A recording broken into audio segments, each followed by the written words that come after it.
வேதாகம கேள்வி பதில். முதல் கேள்வி, வேதாகமத்தில் அதிக வயது உடையவராக இரண்டாவதாக வாழ்ந்த மனிதர் யார்? அதாவது கேள்வி, வேதாகமத்தில் எந்த புத்தகம் பிரசங்கியார் என்று பொருள்படும்? பைபிளில் மிகவும் பொதுவான பெயர் என்ன?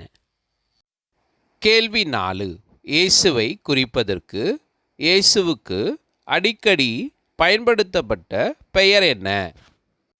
கேள்வி 5, எந்த சங்கீதங்கள் நகல்களாக உள்ளன?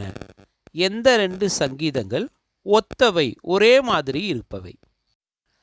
கேள்வி 6, அழும் தீர்க்கதரிசி அல்லது புலம்பும் தீர்க்கதரிசி என்று அழைக்கப்படுபவர் யார்? கேள்வி 7, புலம்பல் புத்தகம் எந்த நகரத்தின் வீழ்ச்சியை பற்றி புலம்புகிறது?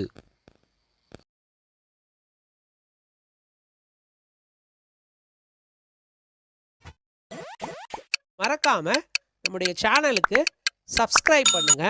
தேவன் உங்களை ஒவ்வொருவரையும் ஆசீர்வதிப்பாராக. வேதத்தை முறையாக படிக்க விருப்பமா? வேத பாடங்கள் உங்கள் வாட்ஸ்அப்பில் பெற்றுக்கொள்ள பைபிள் ஸ்டடி என டைப் செய்து 9962154036 என்ற எண்ணிற்கு அனுப்புங்கள்.